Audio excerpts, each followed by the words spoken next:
आज हम देखेंगे कि माध्यमिक शिक्षा मंडल बोर्ड भोपाल ने एक सैंपल पेपर 2024 और 2024-25 सत्र के लिए पोर्टल पर अपडेट किए हैं।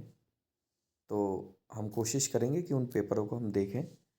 इस तरीके से पेपर को हम देख सकते हैं। आप MPBSE साइट जैसे गूगल पे डालेंगे इस तरीके से और आप क्लिक करेंगे तो आप ये देखेंगे कि सबसे पहले इस तरीके से यहाँ पर ये सामने इस तरीके से MP बोर्ड लिखा आ जाएगा। बस इसी पे आपको क्लिक करना है, लेकिन इसके पहले नीचे अगर देखा जाए तो ये लिखा है प्रश्न पत्रों का पैटर्न। आप प्रश्न पत्रों के पैटर्न पर क्लिक कर दें और आप ये देख पाएंगे कि प्रश्न पत्रों के पैटर्न में हाई स्कूल हाई सेकेंडरी परीक्षा वर्ष 2023-24। अब इसमें घबराने वाली कोई बात नहीं है कि भाई 2023-24 आ रहा है और अभी तो 24 वाला सत्र है, तो ना ही कोई सिलेबस में कोई बदलाव हुआ है और ना ही क्वेश्चन पेपर के पैटर्न में कोई बदलाव हुआ है। अब इसमें यहाँ पर आप देख रहे हैं सेम वैसे के वैसे ही हैं। ये रिगार्डिंग द सैम्पल पेपर दे रखे हैं, इंपॉर्टेंट नोटिस है।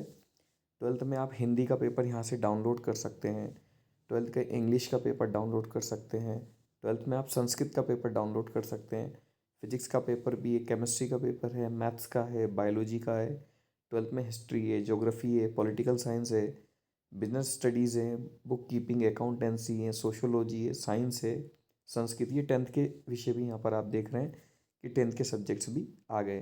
सपोज मान लीजिए मेरा एक सब्जेक्ट है बायोलॉजी है और मैंने बायोलॉजी के लिए यहाँ पर डाउनलोड पर क्लिक किया तो देखिएगा ये do you want to download. तो मान लीजिए मैंने इस पर क्लिक किया और ये मैंने डाउनलोड किया तो देखिएगा बहुत ईजीली इस तरीके से वो पेपर डाउनलोड हो गया और मैं देख पा रहा हूँ कि उसके मैं बच्चों को ये बता सकता हूँ कि जो सैम्पल पेपर है वो इस पैटर्न पर आएगा और आप उन्हें सॉल्व भी करा सकते हैं। ये 2024 का प्रश्न पत्र है और टोटल नंबर ऑफ क्वेश्चन 20 है और इस तरीके से 70 मार्क्स का पेपर है और प्रश्न क्रमांक 1 से लेकर 5 तक 28 तक अगर देखा जाए तो हम बात कर रहे हैं 1 से 5 तक, मतलब 28 मार्क्स के ऑब्जेक्टिव है, 1 मार्क्स ईच है।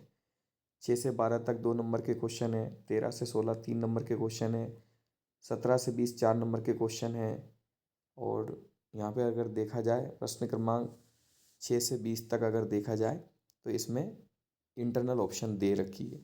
तो 17 से 20 तो 4 हो गए, 4 मार्क्स के क्वेश्चन हो गए और प्रश्न क्रमांक जो 6 से लेके 20 तक सब में इंटरनल चॉइस है।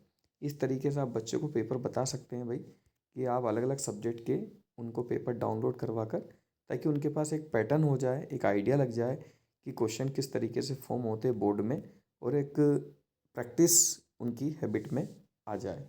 इस तरीके से आप MPBSE की साइट से पेपर को डाउनलोड कर सकते हैं। केवल बोर्ड पेपर के सैंपल यहाँ पे है। जैसे सपोज मान लीजिए कोई 10th का हम पेपर ले लेते हैं, जैसे सपोज 10th का हम मैथ्स का पेपर डाउनलोड कर लेते हैं। तो मैथ्स का पेपर जैसे डाउनलोड करेंगे तो ये देख रहे हैं ये मैथमेटिक्स का आ गया, देखिएगा। इस बार मैथमेटिक्स के जो पेपर की अगर अपन बात कर रहे हैं तो एक बेसिक है और एक स्टैंडर्ड पेपर है इस तरीके से। और ये आप किसी भी क्लास का बोर्ड क्लास का पेपर डाउनलोड कर सकते हैं।